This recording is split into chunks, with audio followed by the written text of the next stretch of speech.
There are men born to belong to the mountains, and there are women strong enough to love them. This is the story of both. The crack of a rifle echoed through the Smoky Mountains, sharp as winter-breaking branches. A woman's scream followed, raw and desperate, cutting through the frozen air of Tennessee's high country. It was November 1883, and the snow had come early that year, thick and merciless. Elijah McKenna heard it all from 200 yards up the ridge. He'd been tracking a bull elk since dawn, moving silent as smoke through the timber. At 33, Eli had lived alone in these mountains for 2 years, ever since fever took his wife and left him with nothing but the wind and the weight of memory. He was a big man, 6'2", with shoulders broad enough to carry a deer whole. His black beard grew thick and wild, covering half his face. His hair hung past his collar, usually tied back with leather cord. He wore buckskin and homespun wool, and he moved through the forest like he'd been born from it. The scream made him forget the elk entirely. Eli worked his way down the slope, Winchester rifle ready, boots finding purchase on the icy ground. When he reached the edge of the ravine, he saw it all laid out below him like a painting of hell. A wagon lay on its side, one wheel still spinning slowly. A chestnut mare thrashed in the traces, panicking. 3 men on horseback surrounded the wreck, and a woman was pinned beneath the overturned wagon bed. Even from this distance, Eli could see she was pregnant. The men hadn't noticed him yet. They were arguing about something, gesturing at the woman, at the scattered contents of the wagon. Bolts of fabric lay strewn across the snow like fallen flags. A sewing kit had burst open, needles and thread glinting in the weak sunlight. Eli didn't think. Thinking was for men who had something to lose. He raised the Winchester and fired once into the air. The shot boomed across the ravine, and all 3 men jerked their heads up. Eli fired again, this time close enough that snow kicked up near the lead horse's hooves. The animal reared. The rider fought for control. "Next one finds flesh," Eli called out, his voice carrying the authority of a man who never bluffed. The 3 men exchanged looks. They were rough types, the kind who drifted through mountain towns looking for easy money. One started to raise his pistol, but the leader shook his head. They weren't being paid enough to die today. They wheeled their horses and rode hard down the trail, disappearing into the timber. Eli descended the ravine in long, controlled slides, using saplings to break his momentum. Up close, the situation looked worse. The wagon had hit a patch of ice and gone over sideways. The mare was cut and bleeding from the traces, and the woman beneath the wagon was conscious, her green eyes wide with pain and fear. She was young, maybe 24 or 25. Dark hair had come loose from its pins and framed a face that would have been pretty if it wasn't so pale with shock. Her dress was good quality, but travel-worn, and her belly showed clear even under her winter coat. 6 months along, Eli guessed. Maybe 7. "Hold still," he said, dropping to his knees beside her. "Where does it hurt?" "My leg," she gasped.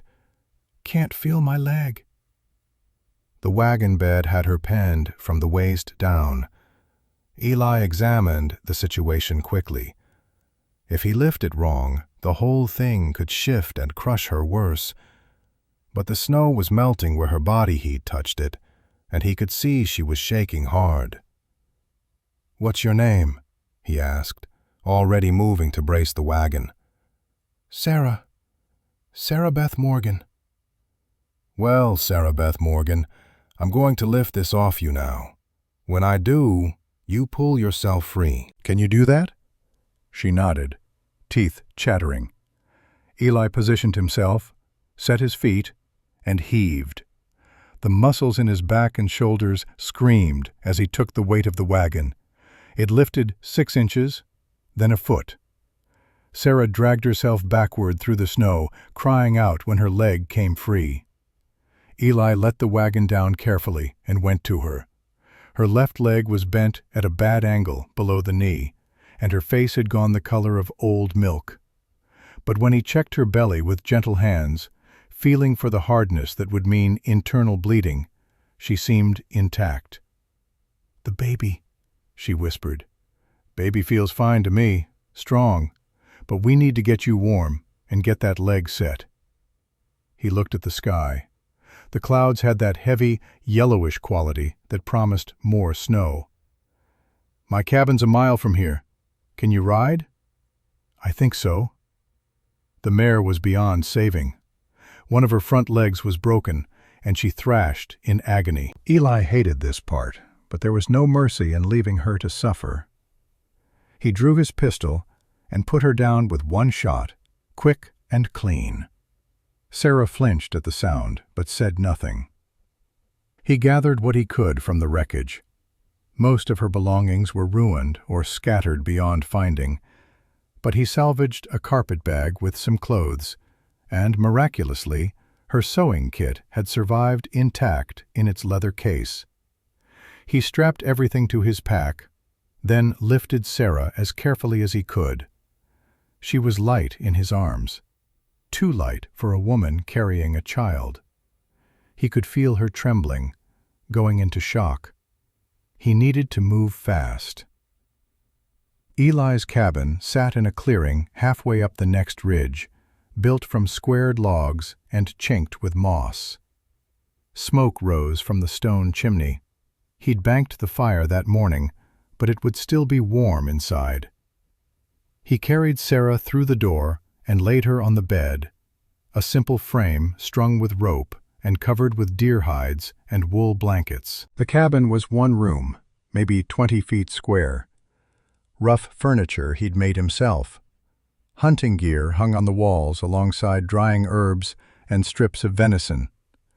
It smelled like wood smoke and leather, and the wild medicines he gathered from the forest.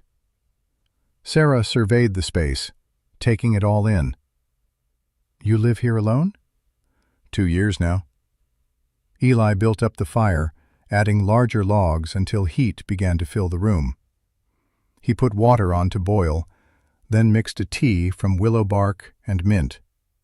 "Drink this. It'll help with the pain." She took the cup, her fingers trembling. "Those men, they were trying to rob me." "I figured." "You saved my life." Eli shrugged, uncomfortable with gratitude. "Anybody would have done the same."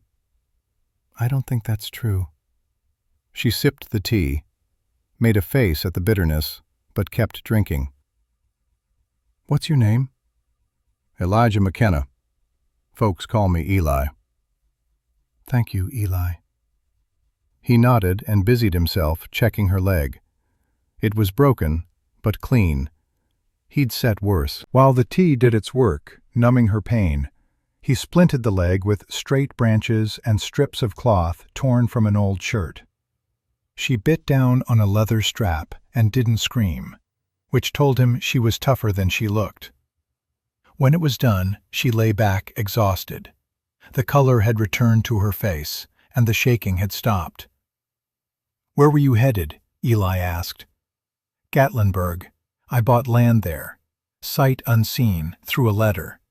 I'm going to open a dress shop." She touched her belly.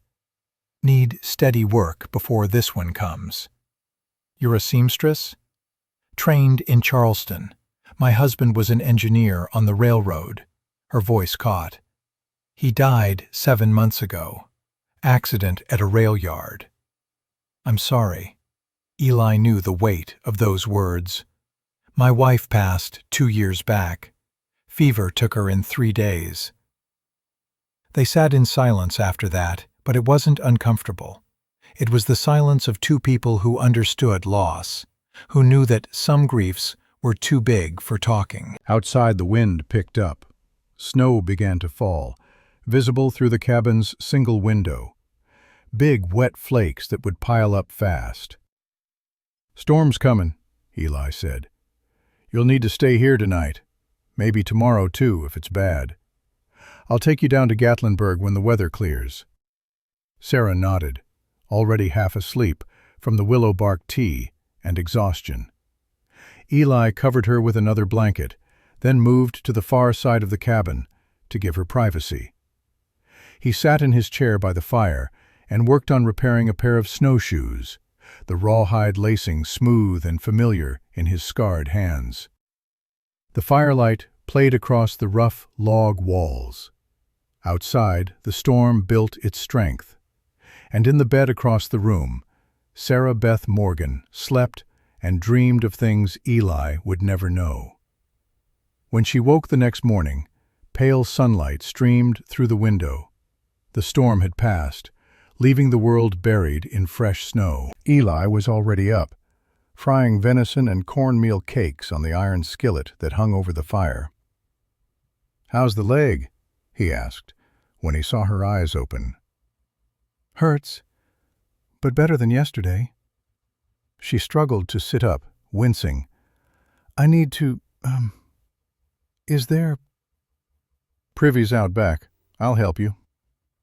He supported her weight as she hobbled outside and back, his touch impersonal and respectful.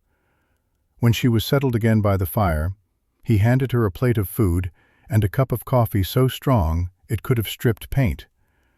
Sarah ate like she was starving, which she probably was. When she finished, she wiped her mouth and looked at him directly. "You've been very kind, but I can't stay here imposing on you. I have business in Gatlinburg." "Snow's too deep. Give it a day for the trails to pack down, and I'll take you down on my horse." "I have money. I can pay you for your trouble." Eli shook his head. "Don't want money." "Then what do you want?" He thought about that. What did he want? For 2 years he'd wanted nothing except to be left alone with his grief and his mountains.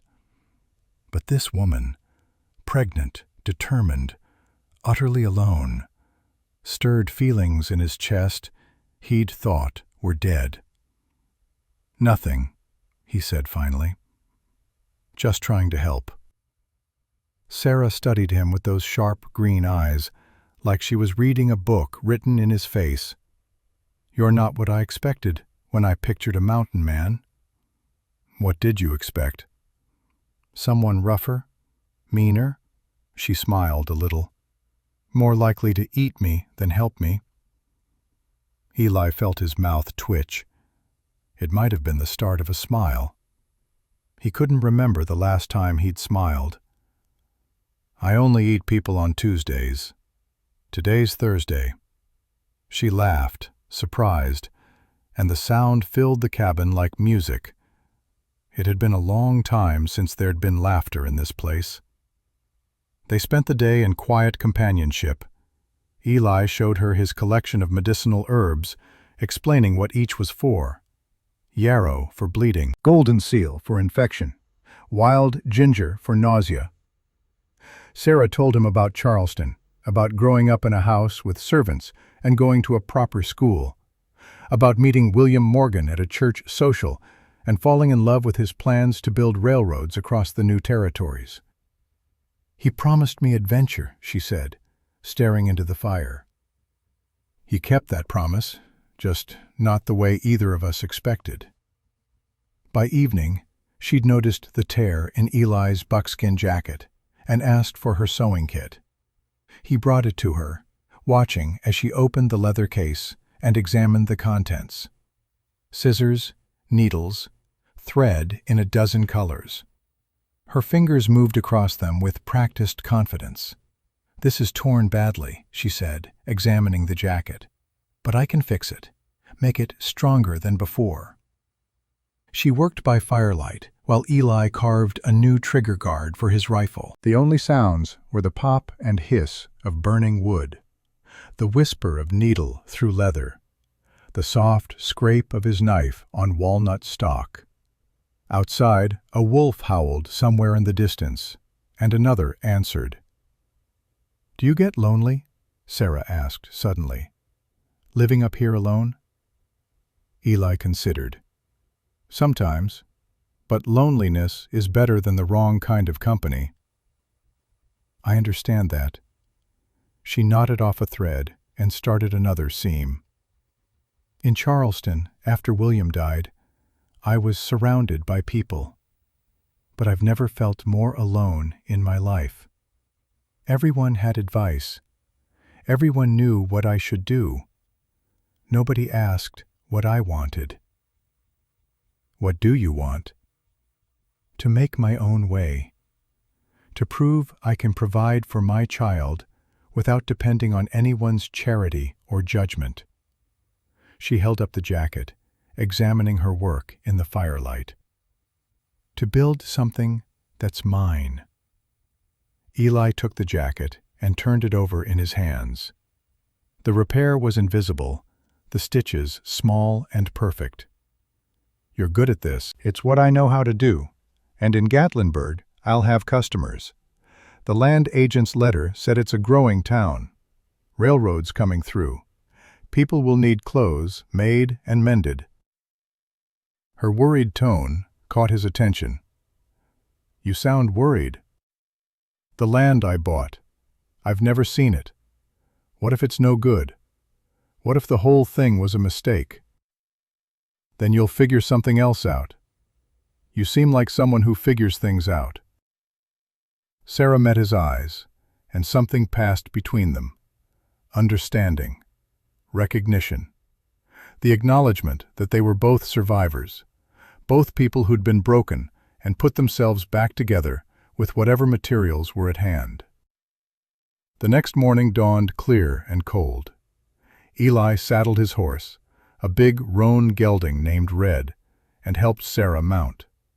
She sat in front of him, her injured leg supported by a sling he'd rigged. Her back pressed against his chest, and he could feel the warmth of her through their layers of clothing. They descended the mountains slowly, Red picking his way carefully through the snow. The sky was impossibly blue, and ice glittered on every branch and needle. Sarah gasped at the beauty of it, and Eli saw his mountains through her eyes for the first time in 2 years, saw them as something other than a place to hide. Gatlinburg appeared below them as they rounded the last bend. It was a small town, maybe 200 souls, clustered along the Little Pigeon River. Wood smoke rose from a dozen chimneys. A church steeple pointed at the sky. Eli could see the main street with its handful of businesses, general store, boarding house, what looked like a doctor's office. And standing in front of the boarding house, watching their approach with calculating eyes, was a man in a fine black suit. Eli felt Sarah stiffen in his arms. "That's him," she whispered. "Who?" "The land agent, Mr. Blackwood, the one who sold me the property." Cornelius Blackwood was tall and well-dressed, maybe 45 years old. He had the smooth face of someone who made his living with words instead of his hands. As they approached, he smiled, but the smile didn't reach his eyes. "Mrs. Morgan," he called out, "what a relief to see you've arrived safely. Though I must say, your mode of transportation is rather unconventional." Sarah slid down from the horse with Eli's help. She stood on her good leg, using Eli's arm for balance. "My wagon was wrecked. Mr. McKenna was kind enough to assist me." Blackwood's eyes moved to Eli, taking in the buckskin, the beard, the rifle, dismissing him in an instant. How fortunate. Mountain men do have their uses. He turned back to Sarah. "I'm afraid I have some rather urgent business to discuss with you. Perhaps we could speak privately." "Anything you need to say, you can say in front of Mr. McKenna." Blackwood's smile tightened. "Very well. It concerns the property you purchased. There have been some developments. The federal government is planning to run a railroad through this area. Your land, unfortunately, lies directly in the path of the proposed route. Sarah's hand tightened on Eli's arm. What does that mean? It means, my dear Mrs. Morgan, that the government has the right of eminent domain. They can seize your property for public use. However, I represent a development company that's willing to purchase the land from you before that happens. We're prepared to offer fair market value. It would save you considerable trouble. I don't want to sell. I came here to build a business. I understand your reluctance, but I'm afraid time is not on your side. The government surveyors will be here within the month. If you refuse to sell to us, you may end up with nothing at all. Eli sensed wrongness in the way Blackwood spoke. Too smooth, too practiced, like a man who'd given this same speech before. She said no, Eli said quietly. Blackwood's eyes cut to him, and for just a moment the pleasant mask slipped. What showed underneath was cold and sharp. I don't believe anyone asked for your opinion, Mr. McKenna. Didn't offer an opinion, just repeated what the lady said. The two men stared at each other. Blackwood was the first to look away. Mrs. Morgan, I strongly advise you to reconsider. The offer I'm making is generous, more generous than you'll find elsewhere. He reached into his coat and pulled out a folded paper. Here are the documents. Look them over. I'll be staying at the boarding house for the next few days. When you're ready to discuss this rationally, you know where to find me. He walked away without waiting for a response, his boots clicking on the frozen ground. Sarah stared after him, her face troubled. Do you think he's telling the truth? About the railroad? Eli watched Blackwood disappear into the boarding house. Maybe. But something about him doesn't sit right. What do you mean?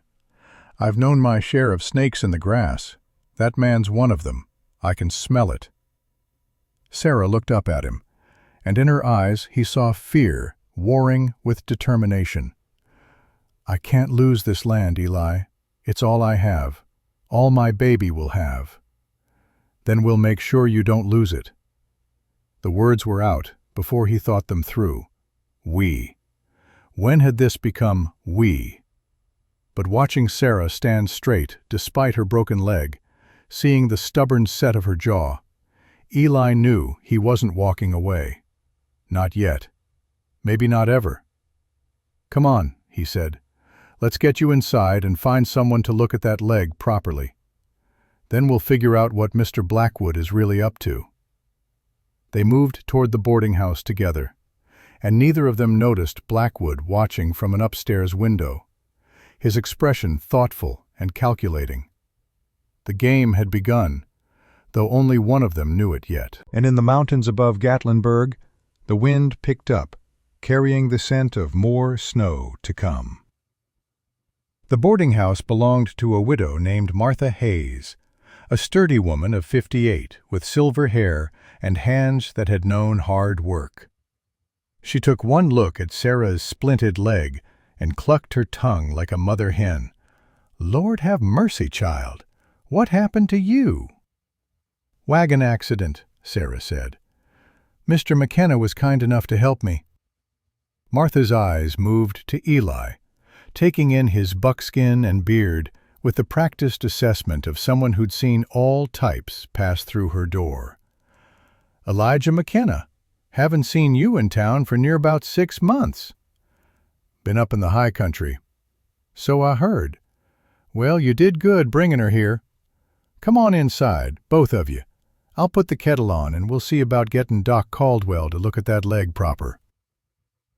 The boarding house was warm and clean, with the smell of bread baking and coffee on the stove. Martha settled Sarah in a room on the first floor, one with a window that looked out onto the main street. The bed had a real mattress stuffed with corn shucks, and there were curtains on the windows, cheerful yellow fabric that caught the afternoon light. You rest now, Martha said. I'll fetch the doctor. When she was gone, Sarah looked around the room with something like wonder. I'd forgotten what it was like. A real bed, curtains, the smell of bread baking. Eli stood in the doorway, suddenly aware of how rough his cabin must have seemed to her, how primitive his way of living. If you need anything, you've already done more than enough. I can manage from here. But he saw the way her hands shook as she tried to arrange the blankets, saw the exhaustion in her face. I'll be at the general store if you need me, getting supplies before I head back up the mountain. You're leaving? The tremor in her voice made him pause. Not quite fear, but close to it. Not right away. Storm's coming in tomorrow. Be foolish to try the high trails in that. Relief flickered across her face, there and gone so fast he might have imagined it. Of course. I just meant, thank you. For everything. He nodded and left before he could say something he'd regret. The general store was run by a man named Thompson, a cheerful soul who knew everyone's business and most of their secrets. Eli was selecting coffee and tobacco when the door opened and Cornelius Blackwood walked in. The two men acknowledged each other with nods that held no warmth. Blackwood examined a display of tools with elaborate disinterest. "Tell me, Mr. McKenna, how long have you known Mrs. Morgan?" "About 2 days. Yet you seem quite protective of her." "I'm protective of anyone being pushed into something they don't want." Blackwood smiled that cold smile. "I'm not pushing anyone. Simply offering a business opportunity. The railroad is coming, whether she sells or not. I'm trying to help her get something for her property before the government takes it. Government moves slow, especially this far into the mountains. You'd be surprised how fast things can move when there's money involved." Blackwood paid for his purchases and turned to leave. At the door, he paused. "A word of advice, mountain man. Don't involve yourself in matters you don't understand. Mrs. Morgan's situation is delicate. She needs proper legal counsel, not the interference of well-meaning amateurs." When he was gone, Thompson whistled low. "That's one smooth-talking snake if I ever heard one." "You know him?" "Know of him. Been in town about a month buying up properties. Always has some story about the railroad or government land claims. Always offering cash money, quick sales, no questions asked." Thompson lowered his voice. "Word is, 3 families sold to him already. Now they're having second thoughts, but the papers are signed and the deals are done." Eli felt his jaw tighten. "What kind of second thoughts?" "The kind where they're wondering if maybe that railroad story wasn't quite as certain as Mr. Blackwood made it sound." That night, Eli didn't go back to his cabin. He told himself it was because of the weather, because Martha had offered him a room, and it would be rude to refuse. But the truth was simpler and more complicated. He wasn't ready to leave Sarah alone with whatever Blackwood was planning. He sat on the porch of the boarding house, chair tilted back against the wall, rifle across his knees. The town was quiet. Lamplight glowed in windows. Somewhere a dog barked. The stars came out hard and bright in the cold air. Around midnight, he heard it. Footsteps. Careful, trying to be quiet. 2 men, moving through the shadows toward the boarding house. Eli eased out of his chair without a sound. Years of hunting had taught him to move like smoke. He circled around behind them, Winchester ready. They were at Sarah's window when he spoke. "Looking for something, boys?" Both men spun around. One reached for a gun, but Eli already had his rifle up. "I wouldn't." They were rough types, hired muscle, the kind of men who did dirty work for cash and didn't ask questions. Eli recognized the type because he'd seen them before, drifting through mountain towns, leaving trouble in their wake. "We ain't doing nothing," one said, "just taking a walk." "At midnight, outside a lady's window, with pry bars in your belts." The second man, bigger and meaner looking, took a step forward. Maybe you should mind your own business, old man." Eli was 33, but he supposed to young men full of themselves that might seem old. He didn't bother correcting them. "This is my business. Now you've got two choices. Walk away quiet, or I start shooting. Don't much care which you pick." They looked at each other, looked at Eli. Whatever they saw in his face made the decision for them. They backed away slowly, then turned and hurried off into the night. Eli waited until he was sure they were gone, then went to check the window. The latch had been jimmied, but the noise had stopped before they got inside. He secured it properly and went back to his chair. He didn't sleep that night. In the morning, Sarah found him still on the porch, frost on his beard, the Winchester across his knees. "You stayed," she said. "Seemed like the thing to do." "Did something happen?" He told her about the men, watched her face go pale, then flush with anger. "Blackwood sent them. He wants my land documents." "Probably. But they didn't get them. Where are the papers?" She touched the front of her dress. "In a pocket I sewed inside the lining. I'm not a fool, Mr. McKenna. I've traveled alone from Charleston to Tennessee. I know how to protect what's mine." Despite everything, Eli found himself almost smiling. "I believe you do." Doc Caldwell arrived after breakfast. He was a spare man of 55, with steady hands and kind eyes that had seen too much suffering. He examined Sarah's leg with gentle efficiency, nodded approval at Eli's splinting work, and rewrapped it properly. "You'll be off that leg for 6 weeks minimum," he said. "Lucky it was a clean break. Could have been much worse." When Sarah mentioned Blackwood and his offer, Doc's expression grew troubled. "Mrs. Morgan, I wonder if I might speak with you privately." Eli started to leave, but Sarah caught his hand. "Please stay. I trust you." Doc looked between them, seemed to make a decision. "Very well. What I'm about to tell you could be dangerous if it gets back to the wrong people." He pulled a chair close and lowered his voice. "Cornelius Blackwood is not what he claims to be. He's not working for the government or any legitimate railroad company. He's a land speculator, and a dishonest one at that." "How do you know?" Sarah asked. "Because I've been collecting evidence. 6 families in this area have sold land to him in the past 2 months. Every one of them was shown documents that appeared to be from the Federal Land Office or the Railroad Commission. Every document was a forgery."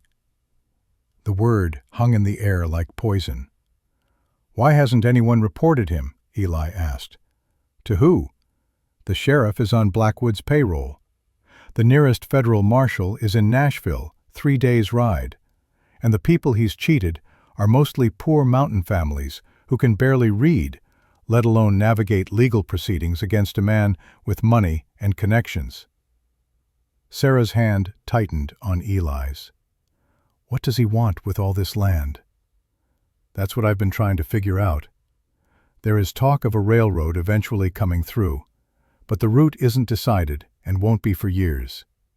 My theory is that Blackwood is buying up property cheap with fake documents, then planning to sell it later at a huge profit when the railroad does come through. Or maybe he has some other scheme entirely. I don't know. But I do know he's a fraud and a criminal." "Can you prove it?" Eli asked. "I have copies of some of the forged documents, and I have statements from 3 of the families he cheated, people willing to testify if given protection from retaliation. But I need more. I need an original document from the actual land office to compare with his forgeries, something that will prove beyond doubt that his paperwork is fake." Sarah was quiet for a long moment. Then she reached into her dress and pulled out a folded paper. "Would this help?" It was her deed, the legitimate one from the Tennessee Land Office in Nashville. Doc unfolded it carefully, comparing it to papers he pulled from his own coat. His face grew grim. "Look here. Your deed has the official seal embossed into the paper. It has a registration number that corresponds to the county records, and the signature of the land commissioner matches other legitimate documents I've seen. He pulled out one of Blackwood's papers. Now look at this. The seal is printed, not embossed. The registration number doesn't match the county system. And this signature is a crude forgery. Anyone who knew what to look for could spot it immediately. Then why hasn't anyone stopped him? Anger edged every word. Because most people don't know what to look for, and the ones who do, like the sheriff, are being paid to look the other way. Doc carefully refolded the papers. But with your legitimate deed for comparison, and the testimony I've gathered, we might have enough to bring in a federal marshal. If we can get word to Nashville. I'll go, Eli said. Both of them looked at him. I know the trails. Can make Nashville in 2 days if I push hard. Another day to find the marshal and explain the situation. Be back here inside a week. That's too dangerous, Sarah said. Fire moved fast in the dry wood of frontier buildings. By the time he reached the front door, smoke was pouring from the windows. People were running out in their nightclothes. Martha Hayes stood in the street, counting heads. Everyone's out except Mrs. Morgan. She's on the first floor, back room. Eli didn't hesitate. He pulled his bandana up over his mouth and nose and ran into the burning building. The smoke was thick and black, burning his eyes, searing his lungs. He navigated by memory, feeling his way along the wall until he found Sarah's door. She was on the floor, overcome by smoke, her face gray. He lifted her easily, shocked again by how light she was, and carried her toward the door. Behind him, he heard the groan of timber about to give way. They made it out just as the roof collapsed. Eli laid Sarah on the ground and turned her on her side. She coughed violently, bringing up smoke and bile. Her eyes opened, unfocused and panicked. "The baby," she gasped. Doc was already there, checking her pulse, listening to her breathing. "The baby's fine. You're fine. Just breathe slow and easy." Eli stepped back, letting the doctor work. Tremors ran through his arms. He'd carried men out of burning buildings before, back when he was younger and there'd been a cabin fire in his settlement. But this felt different. The terror of almost losing her felt different. Martha came up beside him, soot-streaked and exhausted. "Whole north side of the house is gone. Everything I had." "How did it start?" "I don't know. I was asleep, woke up to smoke and flames." But Eli knew. He could smell kerosene mixed with the wood smoke. This wasn't an accident. This was arson. This was Blackwood sending a message. Sarah must have realized it, too, because when she could speak again, her first words were, "My documents, my deed." Doc reached into his coat and pulled out the leather case where he'd stored the papers. "I have them. I was studying them in my room when the fire started. Grabbed them on my way out." Relief flooded Sarah's face, followed quickly by rage. "He did this. Blackwood did this. He tried to kill me. Kill my baby." "He tried to destroy the evidence," Eli said quietly. "The fact that you were in the building was just a bonus to him." The cold calculation of it turned his stomach. To burn a building with people inside just to destroy some papers. What kind of man did that? Sarah tried to stand, and Doc had to restrain her. "I want to confront him. I want everyone to know what he did." "We can't prove it was him," Doc said gently. "And if we accuse him without proof, he'll just deny it. Might even sue you for slander." "So he just gets away with it?" "No." Eli's voice was hard as winter ground. "He doesn't get away with it. But we play this smart. We don't tip our hand until we have the law on our side." He looked at Doc. "Those papers still readable?" "Mostly. A little singed, but intact." "Then I leave at first light. Push hard for Nashville. You keep Sarah safe and out of Blackwood's reach until I get back with the marshal." Sarah grabbed his arm. Her grip was surprisingly strong. "Why are you doing this? You could just go back to your mountain. This isn't your fight." Eli looked down at her. Soot-stained face, green eyes, fierce with anger and determination, pregnant and alone and still fighting. The ice that had encased his heart for 2 years began to crack and shift.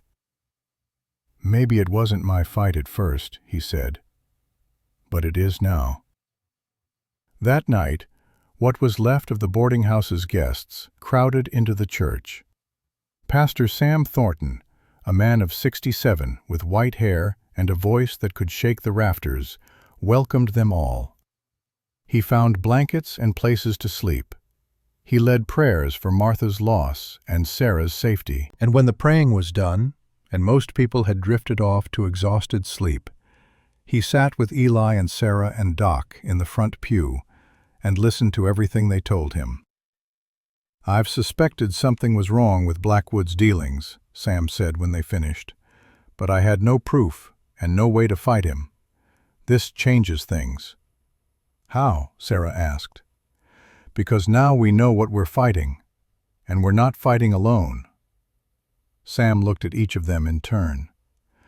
"The Lord helps those who help themselves, and sometimes the Lord's help comes in the form of good people willing to stand together against evil." He stood and walked to the pulpit, returning with a leather-bound book. Not a Bible, a ledger. "I've been keeping records," he said. "Every suspicious land deal, every family pressured to sell, every time Blackwood made promises that didn't quite add up. It's all here. Names, dates, amounts. If what you're saying about forgery is true, this ledger will help prove a pattern of fraud." Doc took the ledger reverently. "This is exactly what we need. Thank you, Pastor." "Don't thank me.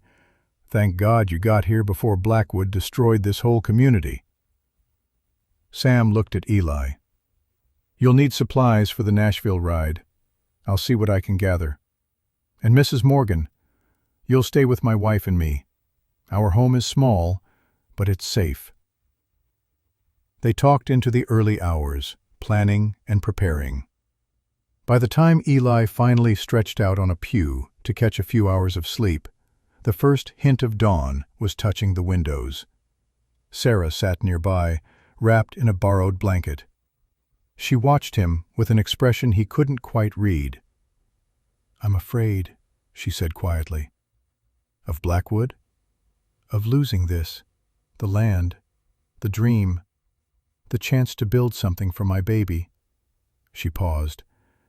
"And afraid of you getting hurt because of me." Eli sat up. "I've been hurt before. Survived it. That's not funny. Wasn't trying to be funny." He looked at her directly.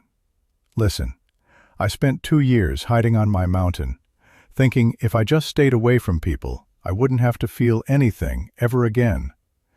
Then you came along and reminded me that there are things worth feeling, worth fighting for. So maybe I'm doing this for you, or maybe I'm doing it for me. But either way, I'm doing it." Sarah's eyes glistened with tears she refused to shed.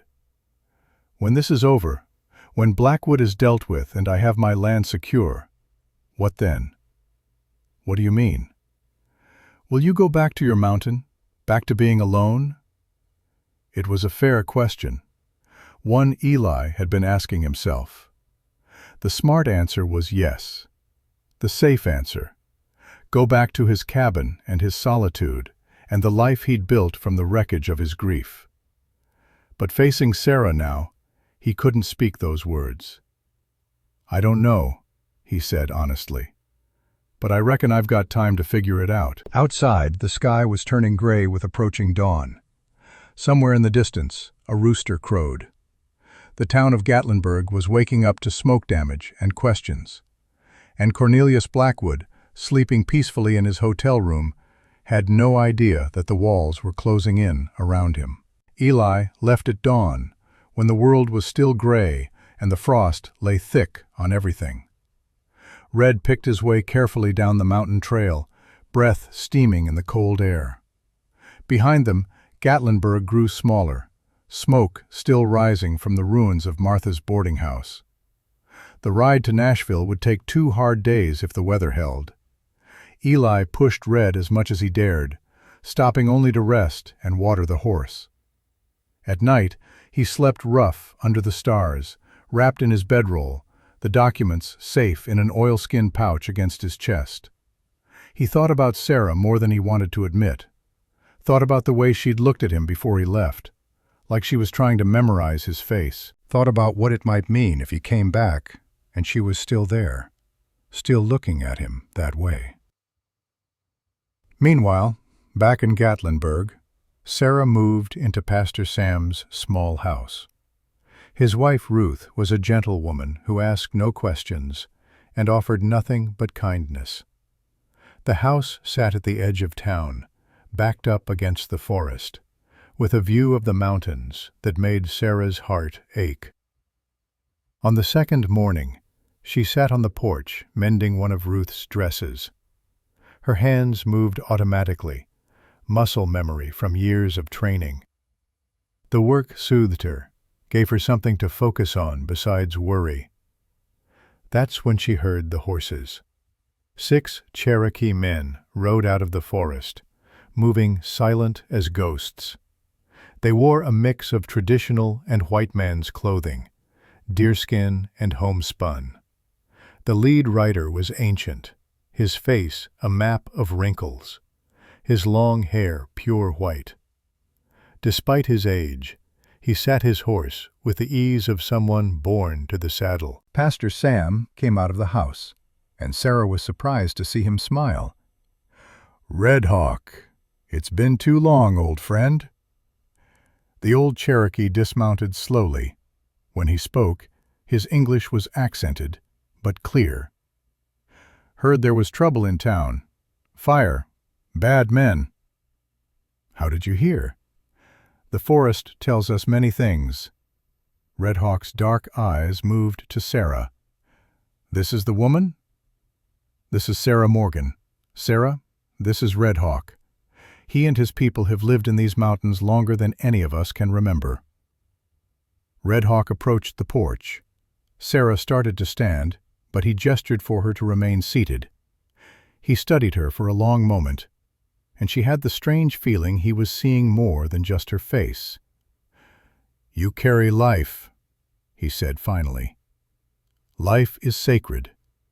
The most sacred thing." "Yes, sir." "And you fight for land, for place to raise child." "I am." Red Hawk nodded. "This is good. This is right. Land and life, they are the same. One cannot exist without other." He turned to Pastor Sam. "Where is Mountain Man, the one with old eyes?" "Eli? He's gone to Nashville, to bring back a federal marshal." "Good. He is warrior. Not by choice, but by necessity." Red Hawk looked back at Sarah. "I knew his wife. Before sickness took her. She was good woman. He loved her much. When she died, part of him died too. But you bring him back to life. This is also sacred." Sarah felt her throat tighten. "I'm not trying to bring him back to anything. I'm just trying to survive." Sometimes surviving and bringing back to life are same thing. Red Hawk reached into a leather pouch at his belt and pulled out a small bundle wrapped in soft deerskin. "For baby. For protection." Sarah unwrapped it carefully. Inside was a collection of dried herbs and what looked like small carved stones. "What is it?" "Medicine. Old medicine. When baby comes, burn these. Smoke will protect. Stones keep under baby's bed. Very old, very strong. I don't know what to say. Thank you. Red Hawk placed his hand gently on her head, a gesture of blessing. You are daughter of Mountain now. Mountain protects its own. When the Cherokee were gone, Sarah sat holding the medicine bundle, feeling the weight of it in her hands. Ruth came out and sat beside her. Red Hawk doesn't give his blessing lightly, Ruth said. Consider yourself fortunate. I feel fortunate, and terrified, and angry, and about a dozen other things I can't even name. Ruth smiled. That sounds about right for a woman in your position. That afternoon, Doc Caldwell stopped by to check on Sarah and to bring news. His face was grim. Blackwood's making his move. He's going house to house, pressuring people to sell, offering cash same day. Some families are taking it, scared of losing everything like Martha did. Sarah's fists clenched. He's using the fire as leverage. Worse, he's spreading rumors that more fires might happen, that someone's targeting property owners who don't cooperate with progress. Doc's voice was bitter. The man's a devil. How many have sold? 3 more families since the fire. And he's been asking questions about you, where you're staying, whether you've reconsidered his offer. Tell him I haven't. Sarah, I'm worried. The fire was a warning. The next move might be more direct. Let him try. I'm not selling, and I'm not scared. But even as she said it, her hand moved protectively to her belly. The days crawled by. Sarah helped Ruth with cooking and mending, trying to keep her mind occupied. At night, she lay awake listening to every sound, every creak of the house, wondering if Blackwood's men were coming. On the 4th day, Red Hawk returned. This time he brought information. The man in black suit, Blackwood. He has been to the high country, to old Cherokee land, where treaty says no white man can go. He cuts trees, takes wood, sells to railroad company in Knoxville. Pastor Sam's face darkened. That's federal land, protected by treaty. Yes, very serious crime. More serious than lying about land papers. This could send him to prison for many years. Doc leaned forward. Can you prove it? We have proof. Cut trees, wagon tracks, papers we found in empty camp, papers with his name, with railroad company name. But we need federal law. Cherokee cannot arrest white man, even on Cherokee land. When Eli gets back with the marshal, we'll have everything we need, Doc said. Not just fraud, but treaty violations, theft of federal timber. Blackwood won't just lose his schemes, he'll lose his freedom. Red Hawk nodded. Mountain Man should hurry. Black Suit Man grows desperate. Desperate men do desperate things. As if summoned by the words, they heard shouting from the center of town. Pastor Sam and Doc went to investigate, leaving Sarah with Ruth and 2 of Red Hawk's men standing quiet guard outside. An hour later, they returned with troubling news. Blackwood's called a town meeting for tomorrow, Sam said. Claims he has important information about the railroad. Says everyone needs to hear it. It's a trap, Sarah said immediately. He's going to pressure everyone at once.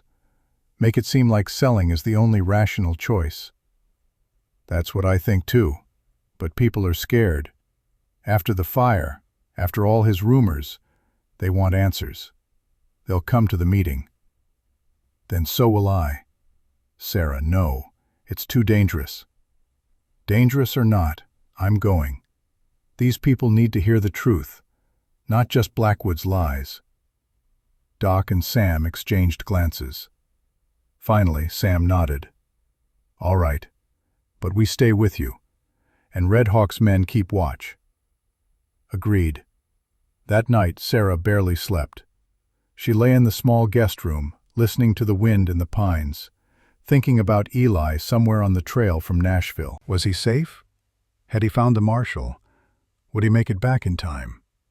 And beneath all those questions ran a deeper current. What would happen when this was over? Would Eli go back to his mountain and his solitude? Would she raise her child alone in this small town, always wondering what might have been? She touched her belly, feeling the baby move. Strong kicks, like the child was already fighting. "We'll be all right," she whispered. "Whatever happens, we'll be all right." The next day dawned clear and cold. Sarah dressed carefully in her best remaining dress, one Ruth had altered to fit over her growing belly. She braided her hair and pinned it up. If she was going to face down Cornelius Blackwood, she would do it with dignity. The meeting was held in the church, the only building large enough to hold the whole town. People filed in slowly, faces worried and suspicious. Sarah sat in the front pew between Pastor Sam and Doc Caldwell. Red Hawk stood at the back, arms crossed, face unreadable. Blackwood arrived precisely on time, dressed in a fresh black suit, every inch the successful businessman. He smiled at the crowd like a benevolent uncle. "Thank you all for coming," he began. "I know these have been difficult days. The fire, the uncertainty. You deserve answers, and I'm here to provide them." He pulled out a rolled map and spread it across the front of the church. It showed the Gatlinburg area with a red line drawn through it. "This is the proposed route for the East Tennessee Railroad. As you can see, it runs directly through our community. The railroad company has authorized me to make final purchases of all properties in the right-of-way. This is your last chance to sell at fair value before government seizure begins." Murmurs rippled through the crowd. Sarah felt her heart pounding.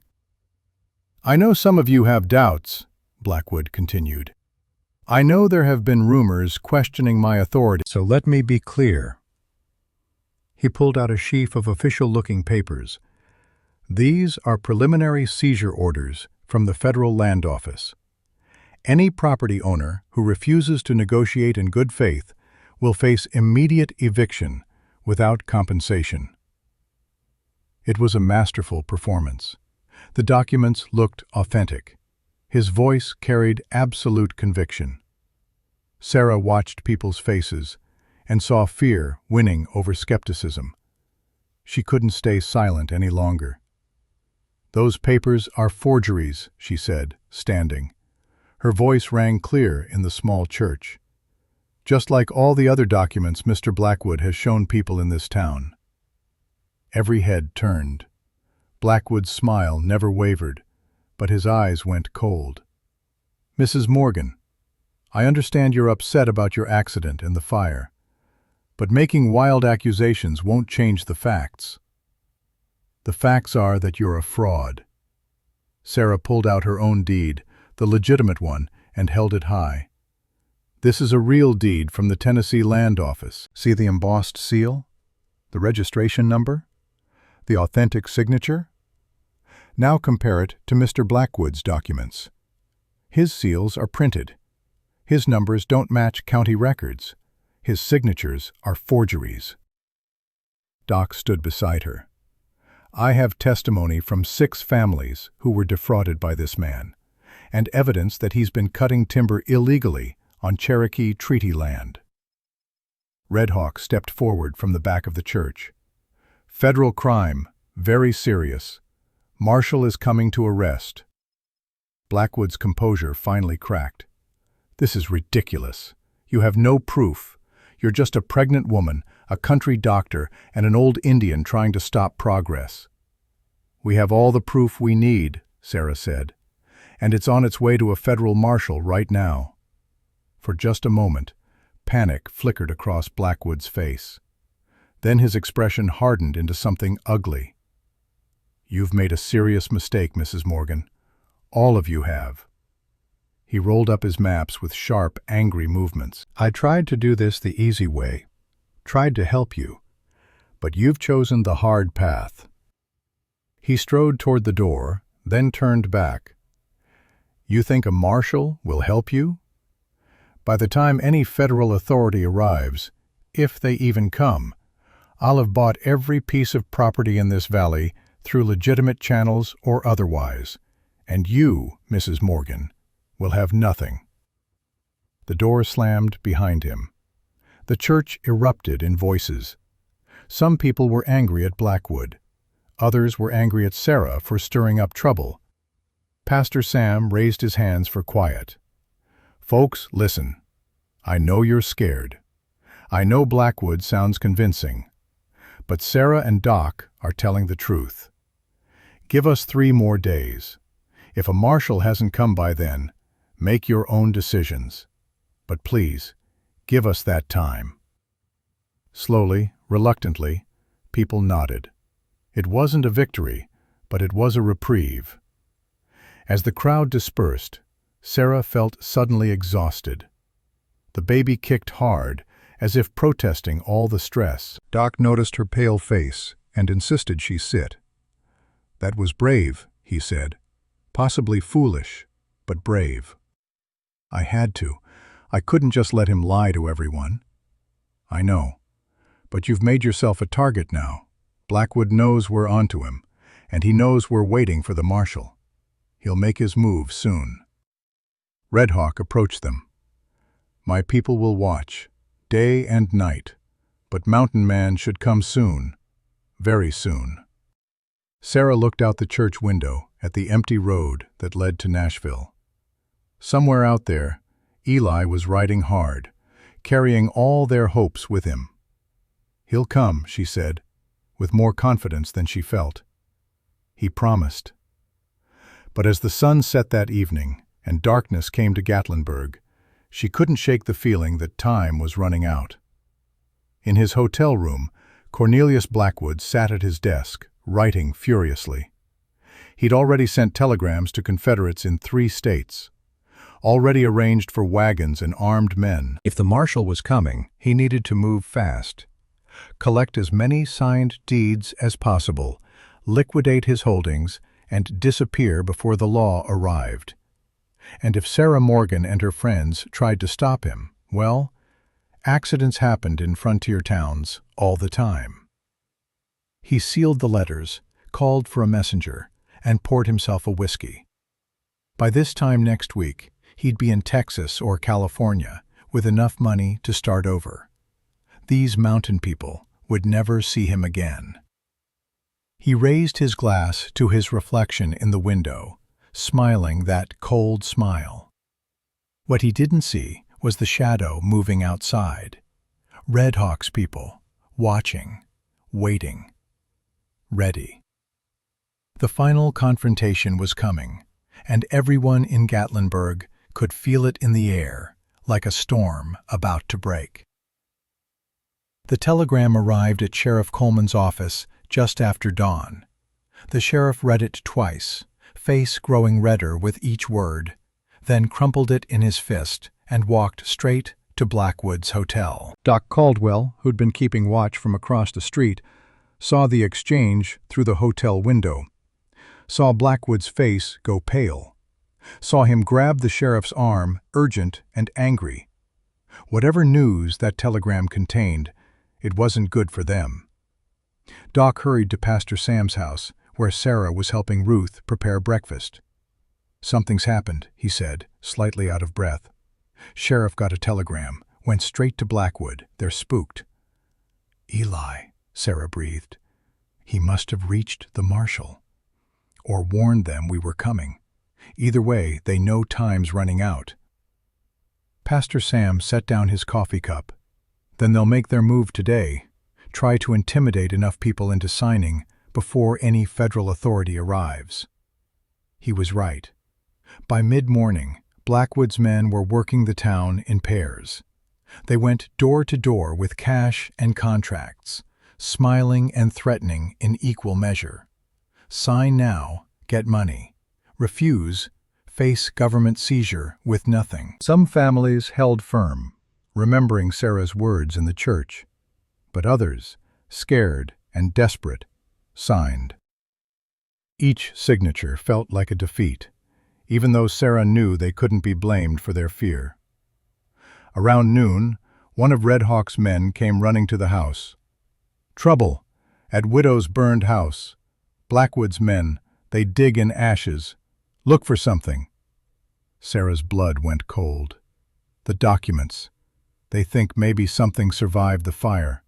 Some proof they missed. "We need to stop them," Doc said. "No."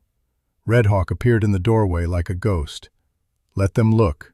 They find nothing. But we watch. See what else they do." It was sound strategy, but it grated on Sarah to wait while Blackwood's thugs pawed through Martha's ruins. She paced the small house like a caged animal, energy and anger with nowhere to go. "I need to do something," she said finally. "I can't just hide here while he destroys this town." "What do you suggest?" Pastor Sam asked gently. "Talk to people. Remind them what's at stake. Show them my legitimate deed again. Make sure they understand the difference between real documents and Blackwood's forgeries." "That's dangerous," Doc protested. "You'd be exposed, vulnerable." "I'm vulnerable here, too. At least this way I'm doing something useful." Ruth spoke up for the first time. "She's right, Samuel.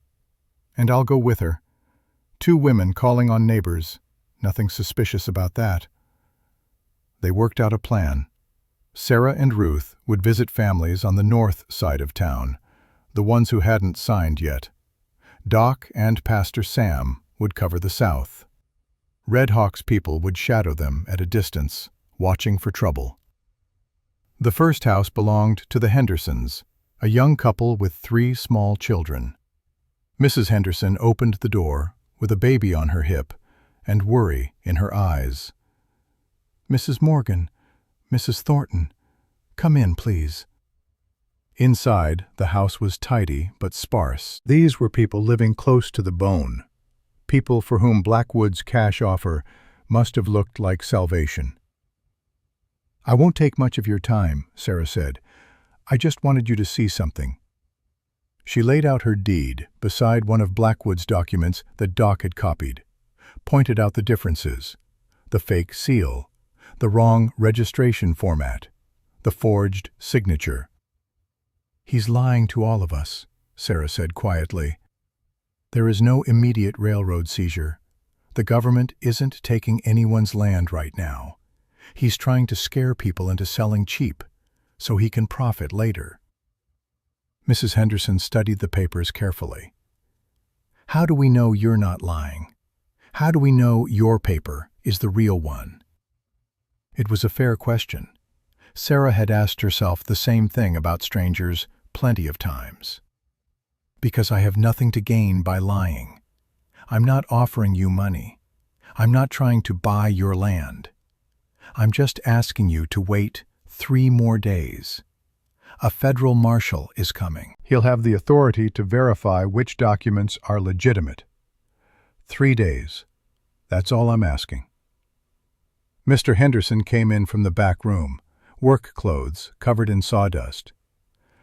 "You're the widow from Charleston, the one McKenna saved from the robbers." "Yes, sir."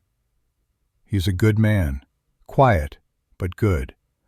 If he's involved in this, that carries weight." Henderson looked at his wife. "We can wait 3 days. We've waited this long for a better life. 3 more days won't break us."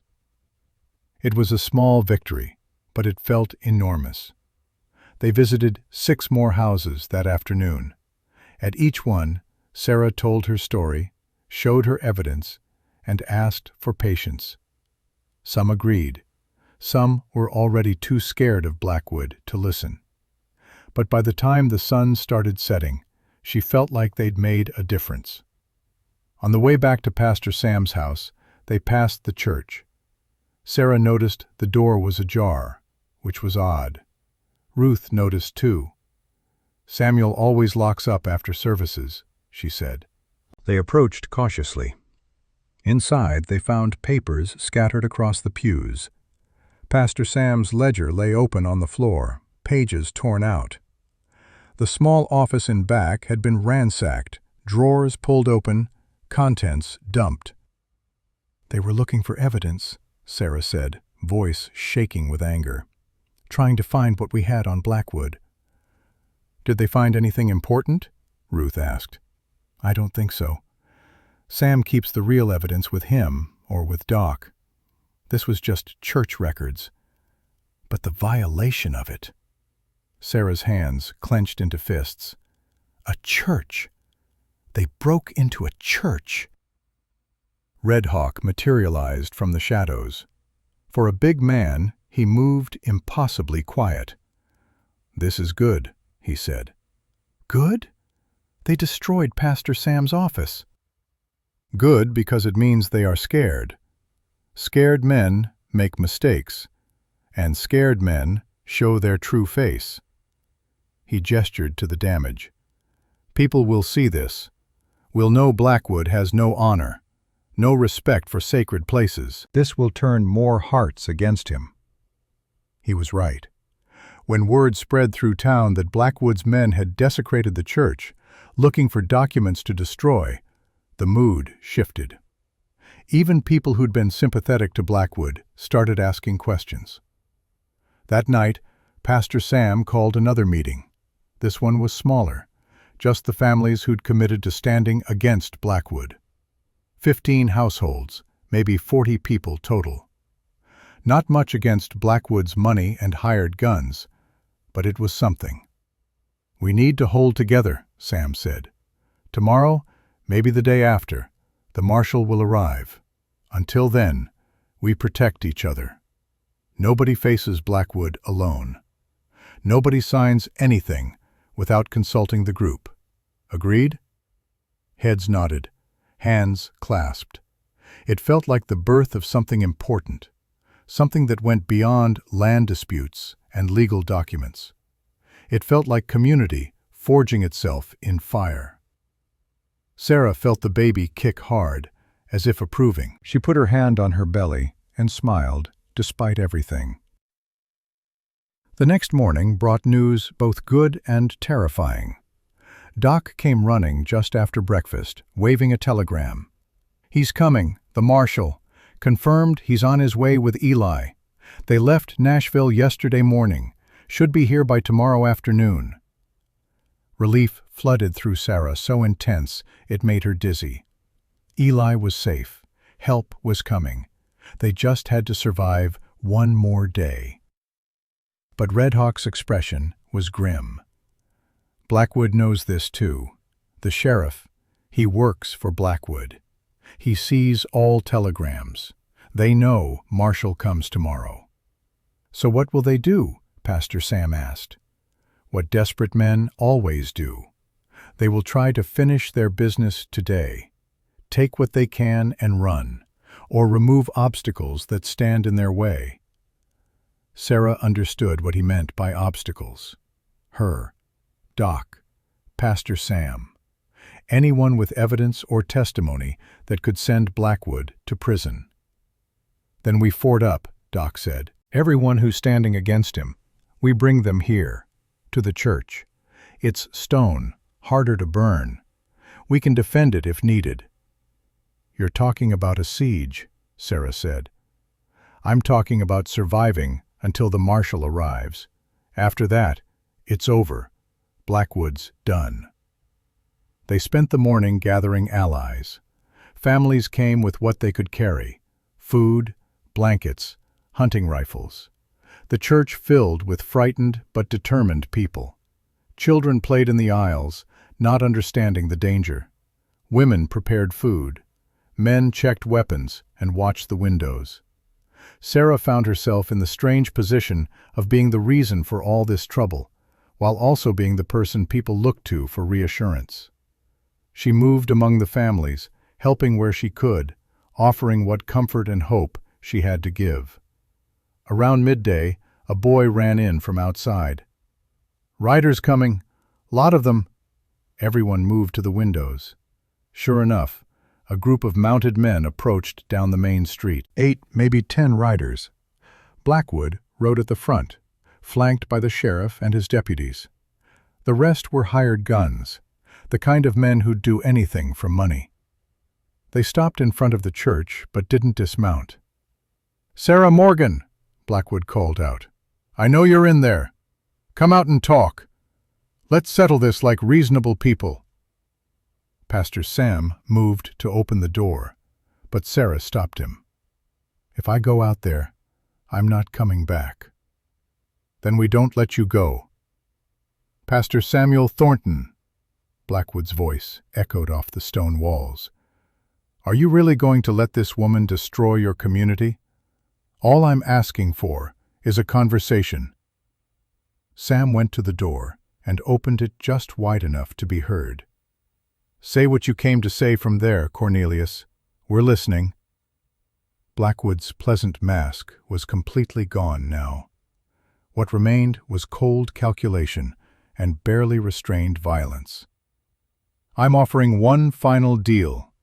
Mrs. Morgan signs over her property, and everyone else who wants to sell can do so at fair prices. No government seizure, no more trouble. Everyone walks away with something." "And if we refuse?" Sam asked. "Then tomorrow, when your supposed marshal arrives, he'll find a pile of ashes where this church used to stand, and you'll all be facing charges of conspiracy to defraud the federal government. I have friends in Nashville, Pastor, friends who can make your lives very difficult." It was a masterful lie, delivered with absolute conviction. Sarah watched faces around her and saw doubt creeping in. What if Blackwood was telling the truth? What if the marshal was actually working with him? What if they'd been wrong about everything? She couldn't let that doubt take root. Sarah walked to the door and pushed it open all the way, stepped out onto the church steps where everyone could see her, pregnant belly prominent, face calm despite the fear racing through her veins. "Mr. Blackwood," she said, voice carrying clear in the cold air. "I've spent a lot of time around liars. My husband used to negotiate with railroad companies, and I learned to recognize when someone was bluffing. You're bluffing now." "Am I?" "You don't have friends in Nashville who can help you.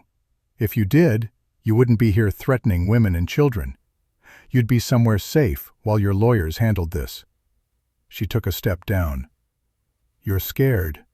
The marshal is coming, and you know he has evidence of your crimes. Fraud, forgery, theft of Cherokee timber. That last one alone could get you 20 years in federal prison."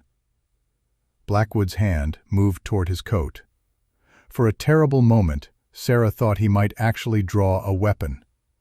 But the sheriff grabbed his arm, shaking his head. Too many witnesses. Too many people who would talk. "You're making a mistake," Blackwood said, his tone deadly quiet. "All of you. I gave you a chance to walk away with something. Now you'll lose everything." He wheeled his horse and rode off. His men followed, but several kept looking back, hands on their weapons. When they were gone, Sarah's knees nearly gave out. Doc caught her, helped her back inside. "That was the bravest, most foolish thing I've ever seen," he said. "I know." Sarah sank onto a pew, trembling. "But I couldn't let him intimidate everyone. Couldn't let him win by making us afraid." Ruth brought her water. "You need to rest. The baby needs you to rest." "The baby needs me to make sure there's a world worth being born into." Red Hawk appeared beside them. His people had been outside, hidden, watching everything. "He will come back," Red Hawk said simply. "Tonight, when Doc comes. He will try to burn this place like he burned Boarding House. We must be ready." So they prepared. Buckets of water stationed at every window. men with rifles at strategic positions. Families with children moved to the back rooms, where stone walls were thickest. Red Hawk's warriors positioned themselves outside, invisible in the darkness. Sarah tried to rest, but couldn't. The baby was restless too, shifting and kicking. She paced the small side room where Ruth had made her a bed, one hand on her belly, the other clutching the medicine bundle Red Hawk had given her. "Just one more night," she whispered to her child. "One more night, and help arrives. We can do this. We've survived worse." Had they, though? Sarah thought of everything she'd lost: her husband, her home, most of her possessions, nearly her life in the fire. What else could possibly be taken from her? "Everything," a dark voice whispered. "You could lose the baby. You could lose this new community. You could lose Eli before you even have a chance to see what might grow between you." She pushed the thoughts away and focused on preparing. Checked her small pistol, the one Doc had given her. 6 shots. She'd never fired a gun in her life before Eli had shown her at the cabin. Never thought she'd need to. The hours crawled by. Children were fed and put to bed. Adults took shifts watching. Sarah dozed fitfully, waking at every sound. Around midnight, Red Hawk came inside. His face was grave. "They come, many men, with torches and guns, maybe 20 riders." Pastor Sam gathered everyone in the main chapel. "This is it. Whatever happens, we stand together, we protect each other, and we wait for morning. The marshal will be here by noon. We just have to survive until then." Through the windows, they could see torches bobbing in the darkness, moving closer. Heard the jingle of tack, the murmur of voices. Blackwood had gathered every rough man he could hire, promised them enough money to make them willing to attack a church full of families. The riders formed a circle around the church, just out of rifle range. Blackwood's voice carried through the night. "Last chance! Send out Sarah Morgan and her documents. Everyone else walks free." Nobody moved. Nobody spoke. "Have it your way." The first torch arced through the air, trailing sparks. It hit the church roof and rolled off, the slate tiles too slick to catch. A second torch. A third. None of them found purchase. Then the shooting started. Bullets punched through wooden shutters, thudded into stone walls. The church had been built to last, but it wasn't a fortress. Glass shattered. People screamed and dove for cover. Sarah found herself pushed into a back corner, Ruth's body shielding hers, while men returned fire from the windows. The noise was deafening. Smoke filled the air, acrid and choking. This was how it would end, she thought. Not in triumph, but in violence and chaos. Her baby would die before ever drawing breath. Eli would arrive tomorrow to find nothing but bodies and ashes. Then, cutting through the gunfire, came a new sound. A bugle, clear and commanding. The cavalry charge, and beneath it, a voice Sarah would have known anywhere, even in her dreams. "Federal Marshal, cease fire! Cease fire or be shot!" The shooting stopped. Through smoke and shadow, riders appeared. 6 men in federal blue, led by a stern-faced man with a marshal's star gleaming on his chest. And beside him, rifle ready, beard wild and eyes blazing, rode Elijah McKenna. He'd come back, just like he promised. Sarah started crying and couldn't stop. Marshal James Crawford was a man built from iron and righteousness. 50 years old with gray streaking his dark hair, he'd spent 25 years enforcing federal law across 3 territories. He'd seen every kind of criminal and every variety of human wickedness. Nothing surprised him anymore, but plenty still made him angry. What he saw in Gatlinburg that night made him very angry indeed. Blackwood's hired guns scattered like roaches when light hits them. Some tried to run. Marshal Crawford's deputies were ready, cutting off escape routes. Within 10 minutes, 15 men sat on the ground with hands on their heads, wondering how their easy money had turned into federal charges. Cornelius Blackwood himself tried to maintain his dignity, even as a deputy pulled his hands behind his back for the irons. "This is a mistake, Marshal. I'm a legitimate businessman. These people are the criminals, interfering with federal railroad development." Crawford pulled a sheaf of documents from his saddlebag. "These say different. We've got testimony from Nashville about your forgery operation. We've got Cherokee Council statements about illegal timber cutting on treaty land. We've got sworn affidavits from 6 families you defrauded." He stepped closer, and his voice dropped to something cold and final. "And we've got enough evidence to put you in federal prison for 20 years, maybe more. So you can stop lying now. It's over." For the first time since Sarah had known him, Blackwood's mask cracked completely. What showed underneath was something small and vicious and beaten. "I want a lawyer." "You'll get one, in Nashville, after you're formally charged."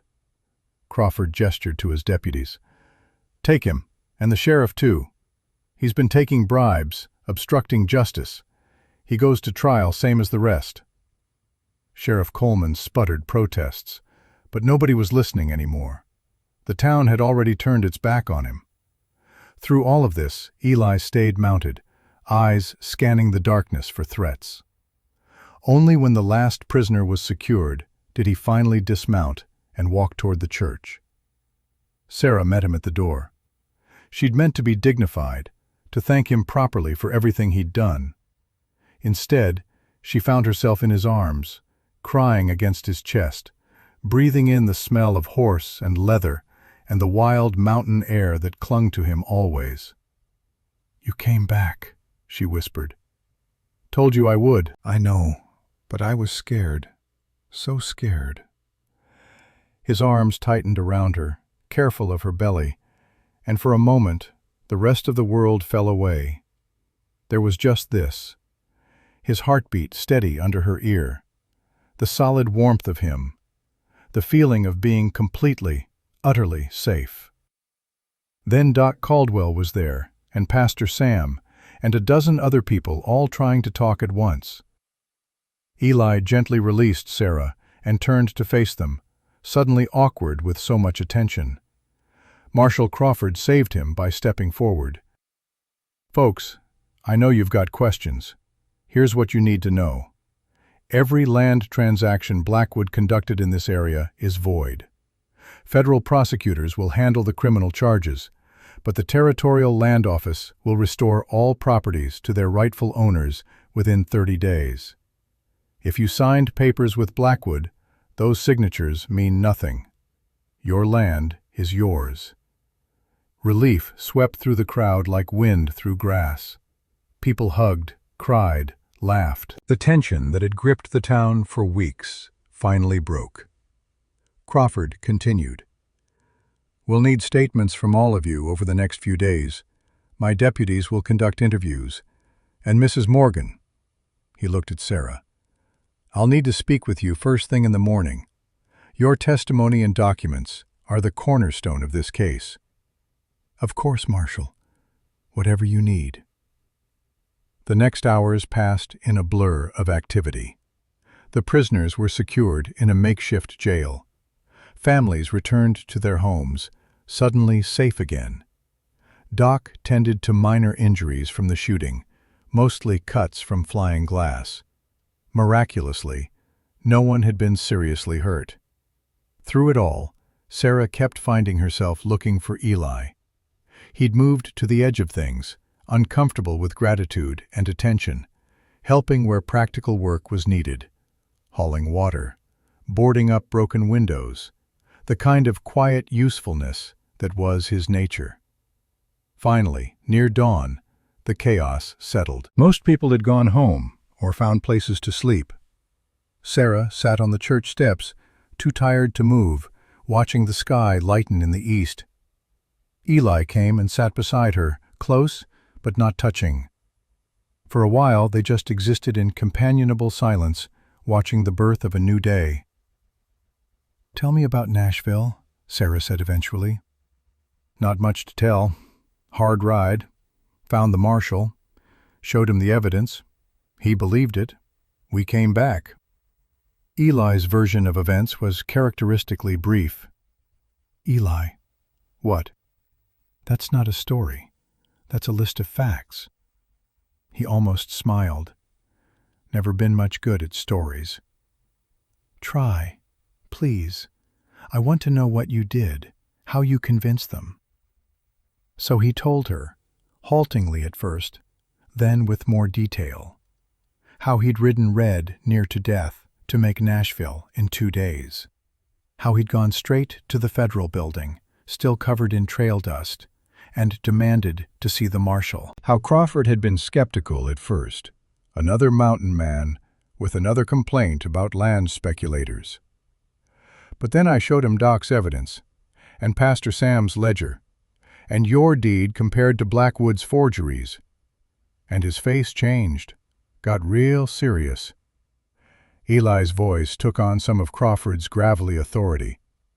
He said, "If this is true, we've got ourselves a major fraud operation." Called in his best deputies, spent a day verifying everything, contacted the Cherokee agency, pulled files on Blackwood, found out he'd run similar schemes in 2 other territories. And then you rode back. Then we rode back. Crawford wanted to move fast before Blackwood could destroy evidence or run, so we pushed hard. Got here just in time, sounds like. You got here exactly when we needed you. Sarah turned to face him fully. "Eli, I don't know how to thank you. You saved my life. Multiple times now. You saved this whole town." "Didn't do it alone." "But you started it." "If you hadn't stopped to help me that first day, if you'd just kept writing, none of this would have happened." Maybe. Or maybe Blackwood would have kept cheating people until someone else stopped him. Or maybe not. Can't know what might have been. Only what is. What is. Sarah looked at this man who'd stumbled into her life by accident and changed everything. What was he to her? Savior? Friend? Something more that she was afraid to name? The baby kicked hard, as if offering an opinion. Eli noticed her wince. "Baby all right?" "Baby's fine. Active. Probably tired of all this drama." "When's it due?" 2 months, maybe a little less." She paused. "Doc says I need to stay off my feet for a few weeks, let the leg heal properly, and get proper rest before the birth." "Makes sense. Which means I'll be here in Gatlinburg for a while, getting statements to the marshal, healing, building my shop once the land's officially mine again." "Makes sense," Eli said again, but something in his voice had changed, become more guarded. Sarah took a breath, gathering courage. "What about you? Now that this is over, will you go back to your mountain?" It was the question that had been hanging between them for days, the one neither of them had wanted to voice, because the answer mattered too much. Eli was quiet for a long time. The sun cleared the horizon, painting everything gold. A rooster crowed. The town was waking up to its first morning of freedom. "Been thinking about that," he said finally. "The cabin's still there. Game's still plentiful. Could go back, live like I have been. Nobody would fault me for it. But I'm not sure that's what I want anymore."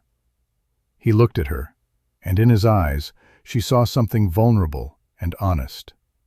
2 years I spent hiding from life, hiding from feeling anything. Then you showed up, and I remembered what it was like to care again, to want more than mere survival, to want to protect something, to hope for something. Sarah's heart was beating so hard she was sure he could hear it. "I don't have much to offer," Eli continued. "I'm not educated or refined. I live rough, but I'm honest, and I work hard, and I keep my promises. And if you'd have me, I'd like to stay around, help you build your shop, help raise your baby, be whatever you need me to be." It wasn't a romantic declaration. It wasn't poetry. But it was the most beautiful thing Sarah had ever heard, because it was completely, utterly Eli. No artifice, no games, just honest need spoken plain. "I'd like that," she said, voice thick with emotion. "I'd like that very much." They sat together as the sun rose higher, not quite touching but close enough to feel each other's warmth. It wasn't a promise of marriage or forever. It was something simpler and more profound. It was two damaged people choosing to stop running and see what might grow between them if they gave it time. The next weeks passed in a flurry of activity. Marshal Crawford conducted his interviews, building an ironclad case against Blackwood. The man had tried to buy his way out, offering bribes, calling in favors. But Crawford was incorruptible, and the evidence was overwhelming. By the end of the second week, Blackwood was on a train to Nashville to face federal charges. The trial would take months, but the outcome was certain. Prison. A long sentence. Justice served. The Territorial Land Office sent officials to straighten out property records. Every family Blackwood had defrauded got their land back with formal apologies from the government. New deeds were issued, new stakes driven, showing true property lines. Sarah's land was confirmed as legally hers, the lot on Main Street, right where she'd planned. She stood on it one morning with Eli and Pastor Sam, looking at the empty space that would become her shop. "It's a good location," Sam observed. "High traffic, visible from the church. "You'll do well here, if I can get it built before the baby comes." "You will." Eli had been making plans, sketching rough drawings in the evenings. "Foundations already laid from the old building that was here. We can frame it in a week with enough hands. Roof in another week. Rest is just finishing work." "We?" Sarah asked. "If you want help." "I want help. But Eli, I need to pay you. I can't accept charity." "Not charity. Partnership. You teach me better sewing. I teach you better building. Fair trade." She smiled. "When did you get so good at negotiation?" "Learn from watching someone stubborn refuse to give up, no matter what." The building came together faster than Sarah dared hope. Eli worked from dawn to dusk, and his skill with wood and tools was evident in every joint and board. Pastor Sam organized work parties from the church. Men who'd been saved by Sarah's courage gave their labor freely. Even Red Hawk and his people helped, bringing cedar logs for the frame, teaching old techniques for making buildings strong. It became a community project. Women brought food, children hauled water and small supplies. The shop rose from nothing, becoming something solid and real, a place where Sarah could build her future. Through it all, Eli and Sarah grew closer, not through grand gestures or dramatic declarations, but through shared work and quiet moments. He taught her to recognize weather patterns in the clouds. She taught him to appreciate the artistry in fine stitching. They argued about whether the shop door should open in or out, both stubborn, both laughing by the end. Martha Hayes, staying temporarily with Pastor Sam while she figured out her own rebuilding, watched them with knowing eyes. "You two remind me of my late husband and myself," she told Sarah one afternoon. Took us years to admit we loved each other. Don't make the same mistake. Life's too short for pride. Sarah stood in the middle of her new business, breathing in the smell of fresh wood and new beginnings. Shelves lined the walls. A cutting table stood in the center. The sewing machine she'd ordered from Charleston sat in the corner, gleaming and perfect. Pastor Sam blessed the building in a small ceremony. The whole town came, bearing gifts, fabric and thread, scissors and needles, a sign painted by the schoolteacher that read, "Morgan's Fine Tailoring," in elegant script. "Speech," someone called. Others took up the chant, "Speech! Speech!" Sarah stood on the new porch, looking out at faces that had become family. People who'd stood with her against corruption and violence. People who'd literally built this shop with their own hands. "I came to Tennessee with nothing but a dream and determination," she said. "I lost everything in a wagon wreck, and people I'd never met saved me. I faced a criminal who tried to destroy me, and this community stood as my shield." I'm not from these mountains, but you've made me belong here. You've given me and my child a home. I'll spend the rest of my life trying to deserve that gift. There were tears in more than just Sarah's eyes. That night, after the celebration ended and people went home, Sarah sat on her shop porch in the rocking chair Ruth had donated. The moon was bright overhead. The mountains rose dark against the stars. Eli approached from the direction of the boarding house where he'd been staying. "Mind company?" "Never." He sat on the porch steps, long legs stretched out. "It's a good building. Should last 100 years if it's maintained proper." "Thanks to you." "Thanks to everyone. I just helped." They sat in comfortable silence. Then Eli said, "Been thinking about winter." "What about it?" "It comes hard in these mountains. Snow, cold. My cabin's built for it, but it's a day's ride from town. Be hard to get down here to help if you needed something." "I'll manage. I've got the shop now. Got friends nearby." "I know you'll manage. You always do. But I was thinking, maybe I shouldn't go back to the cabin at all. Maybe I should find a place here in town, close enough to help when the baby comes, close enough to keep working on building projects, close enough to—" He trailed off, suddenly awkward. "Close enough to what?" "Close enough to court you proper, if you'd allow it." Sarah felt her breath catch. "Eli, I know it's fast. I know you're still grieving your husband. I know you've got a baby coming and a business to start. But I also know that life doesn't wait for perfect timing. And I'm done waiting for life to happen to me. I want to be part of yours, if you'll have me." He stood and turned to face her, moonlight catching in his dark beard, his eyes serious and hopeful. "I'm not asking for an answer tonight, just asking permission to try, to be around, to see if what we have might grow into something lasting." Sarah stood too, moving carefully because the baby made balance tricky. She took his hands in hers. "Elijah McKenna, you have my permission. More than that, you have my hope. And maybe in time, you'll have my heart, if you don't already." He smiled then, a real smile that transformed his whole face.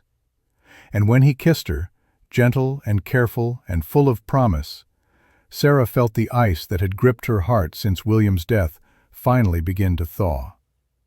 Above them, the Tennessee stars shone bright. The mountains stood eternal. And in the small town of Gatlinburg, two people who'd saved each other began to build something new from the ashes of their grief. The story wasn't over. There would be challenges ahead, a baby to birth, a business to grow, a relationship to nurture. But for now, in this moment, everything felt possible. And sometimes, possible was enough. 4 months later, Spring came to the Smoky Mountains like a promise kept. The snow melted from the high passes. Dogwood bloomed white against the dark forest. Creek water ran clear and cold, full of the mountain's winter melt. And in a small room above Morgan's fine tailoring, Sarah Beth McKenna held her daughter for the first time. The labor had been long, starting just before dawn and lasting through the afternoon. Doc Caldwell had attended, along with Ruth Thornton and Martha Hayes. Eli had paced downstairs in the shop, wearing a path in the floorboards, flinching at every cry that came through the ceiling. When Doc finally came down, shirt sleeves rolled up and exhaustion written on his face, Eli had stood so fast he nearly knocked over a chair. "Both well," Doc said simply. "Mother and daughter, strong and healthy." Eli took the stairs 2 at a time. Sarah lay in the bed they'd moved up to the small apartment above the shop, pale but radiant. Her dark hair spread across the pillow, and in her arms, wrapped in a quilt she'd stitched during the long winter months, was the smallest person Eli had ever seen.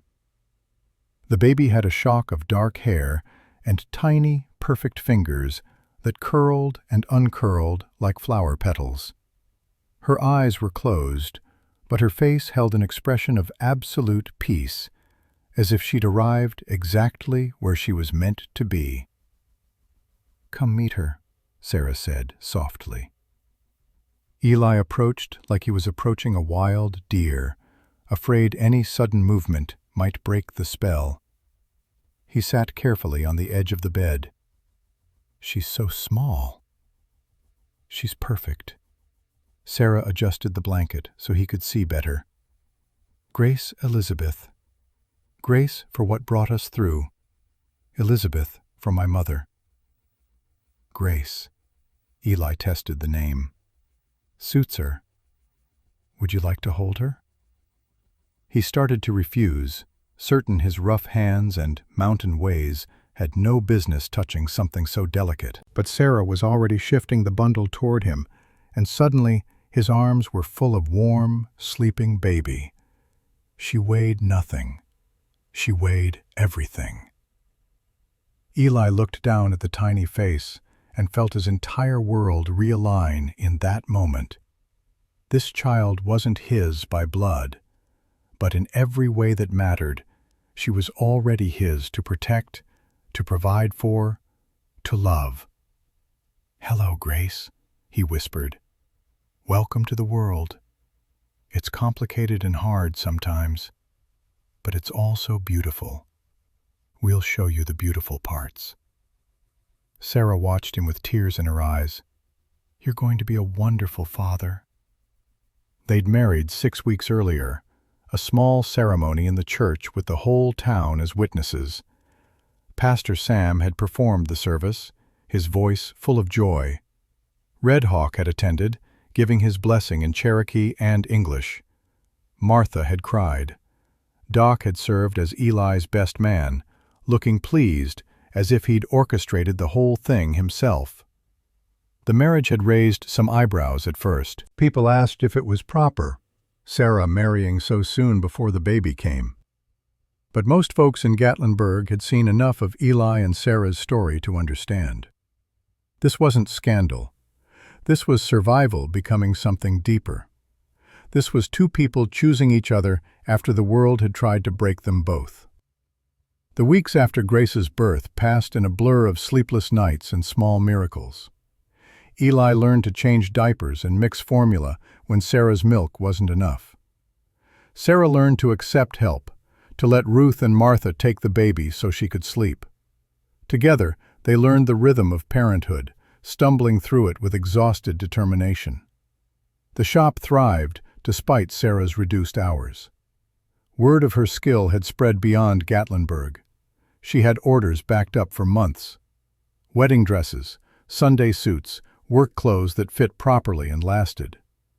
Martha had started helping with the simpler alterations, and together they could handle most of the demand. Eli split his time between the shop and taking on carpentry jobs around town. His work was reliable and fair-priced, and there was always something that needed building or fixing. Between them, they made enough to live comfortably, with a little saved each month for the future. On a warm afternoon in late April, Eli came back from a job to find Sarah nursing Grace on the shop's front porch. The baby was 2 weeks old, still so new to the world that every moment felt miraculous. "Got news," Eli said, sitting in the chair beside her. "Good news or concerning news?" "Bit of both." He pulled a letter from his coat. Blackwood's trial ended yesterday. Guilty on all counts. 20 years in federal prison, plus restitution to everyone he defrauded. Sarah shifted Grace to her shoulder, patting the baby's back gently. 20 years. He'll be an old man when he gets out. If he survives it. Prison's not kind to men who think they're better than everyone else. I should feel happy about it. Justice served and all that. But mostly, I just feel tired, like I want to be done thinking about him. Then be done. He can't hurt anyone anymore. That chapter's closed. You said both good and concerning? Eli's expression shifted to something between pride and worry. Railroad's definitely coming through. Official announcement came today. Track will run about 5 miles south of Gatlinburg. Town's going to grow. A lot. Fast.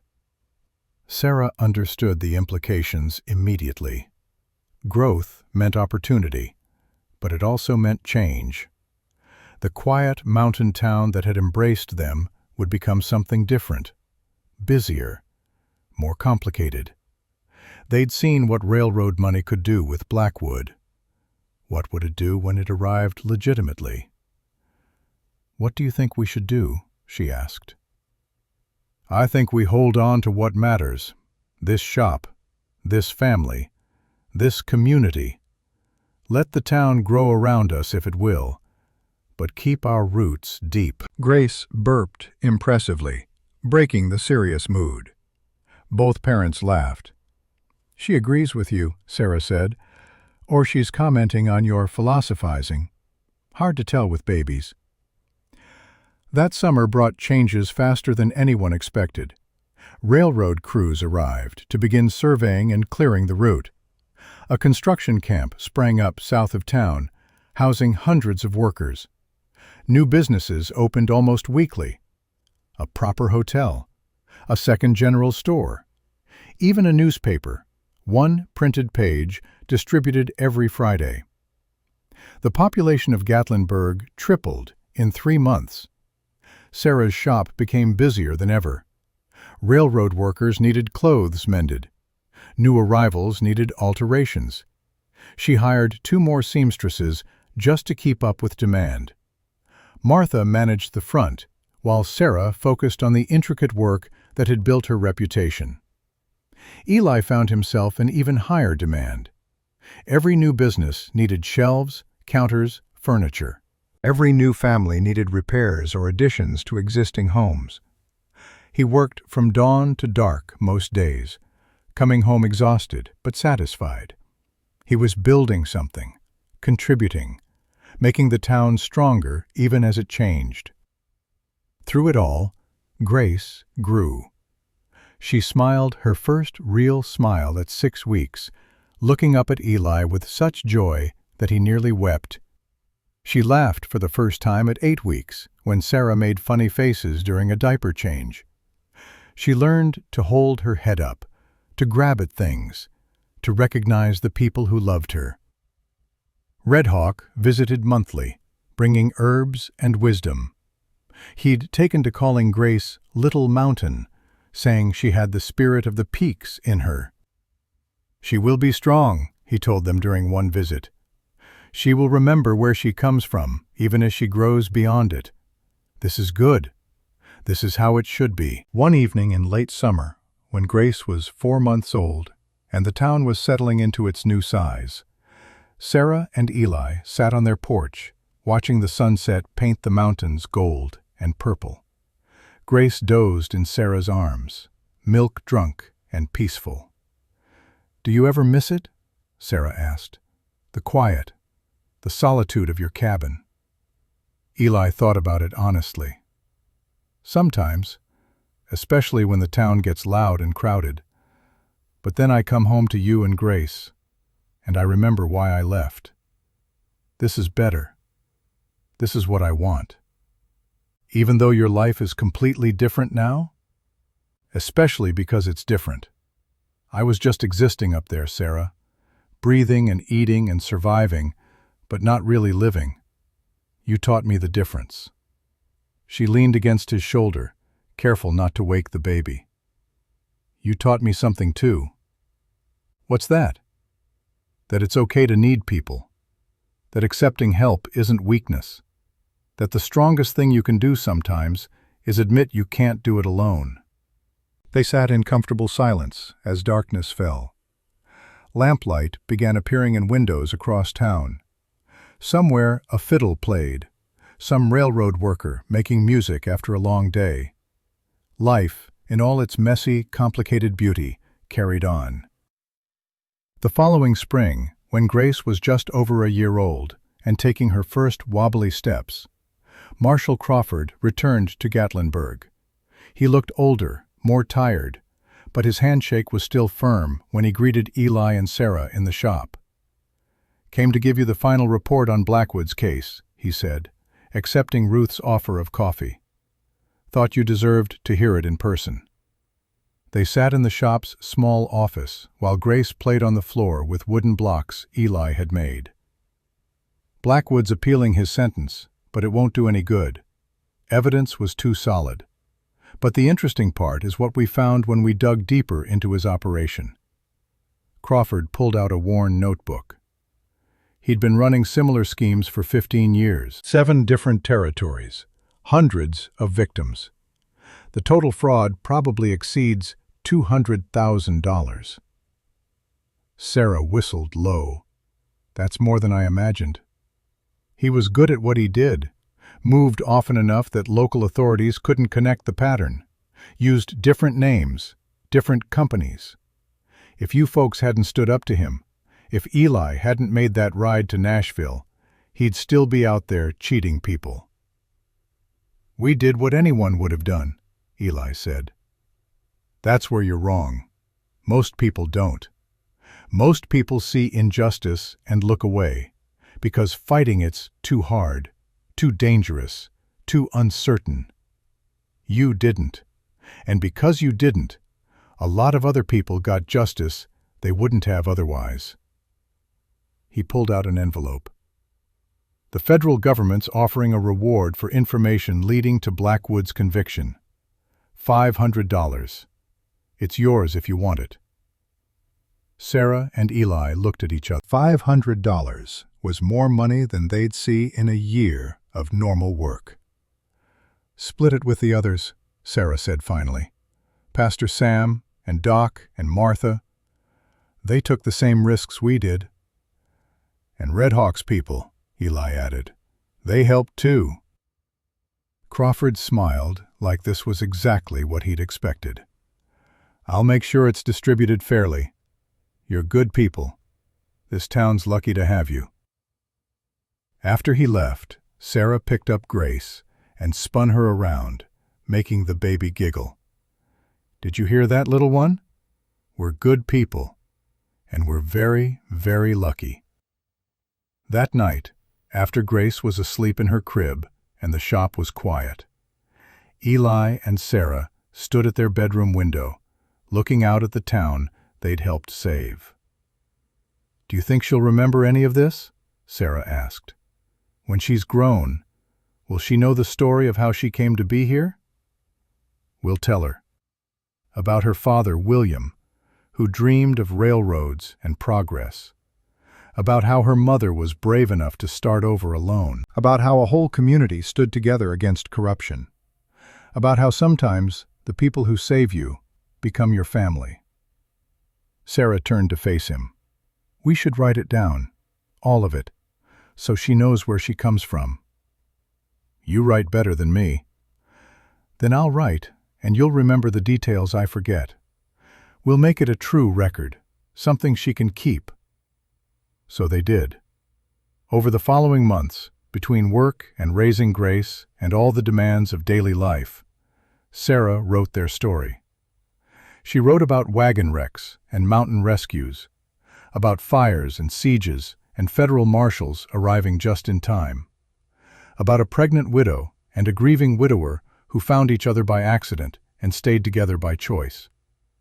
She wrote about Red Hawk's wisdom and Doc's dedication and Pastor Sam's faith, about Martha's strength and Ruth's kindness, about a community that proved the best of humanity could triumph over the worst. And she wrote about love. Not the instant magical kind from storybooks, but the real kind that grows slowly through shared struggle and quiet moments. The kind that's built on respect and partnership and choosing each other every day. On Grace's second birthday, they held a party in the church.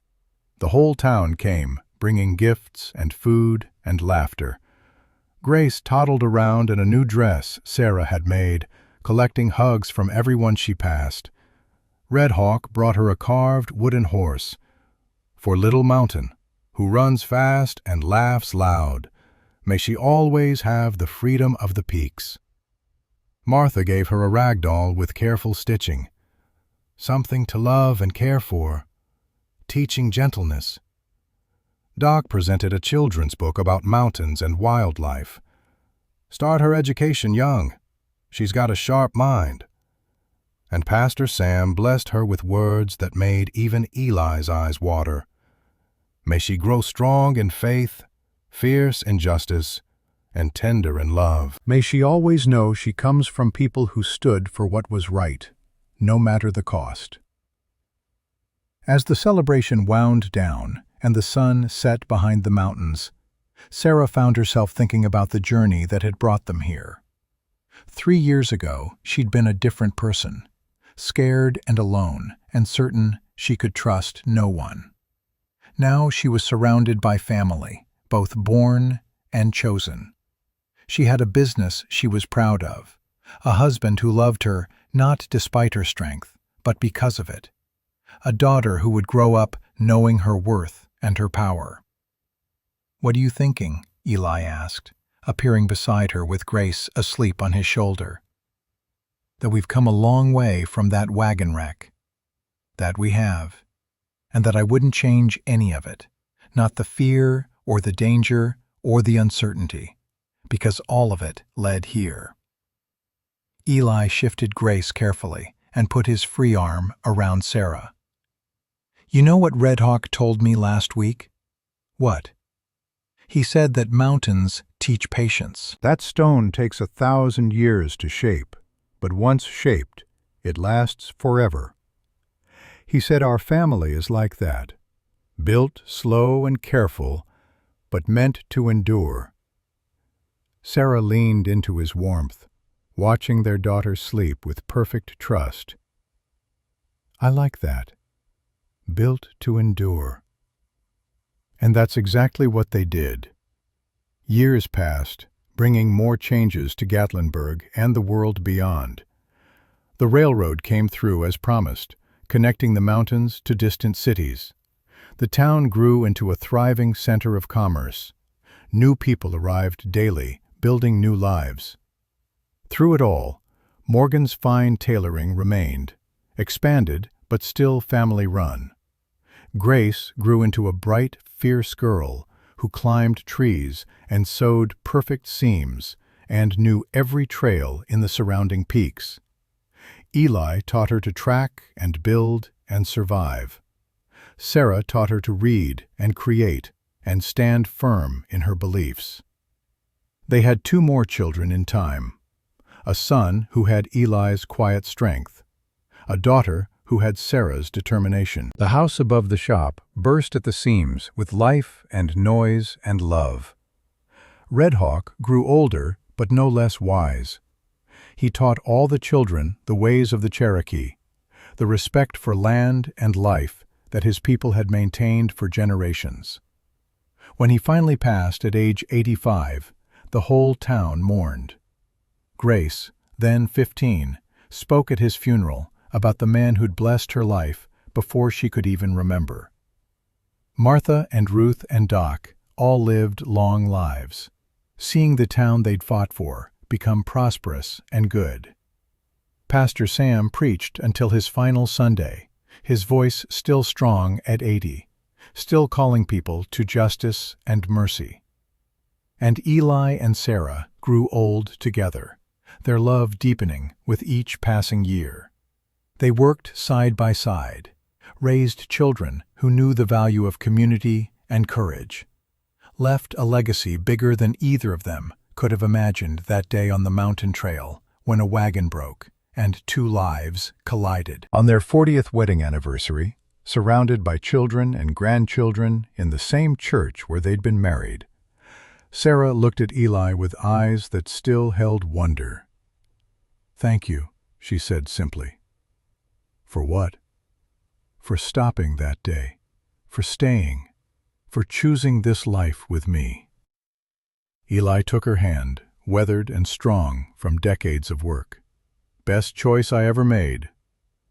And outside, the Smoky Mountains stood eternal, holding the stories of all who'd lived and loved and fought among their peaks, holding the story of a pregnant widow and a mountain man who proved that sometimes the people you save end up saving you right back. "The land doesn't belong to us," Red Hawk had said. "We belong to the land."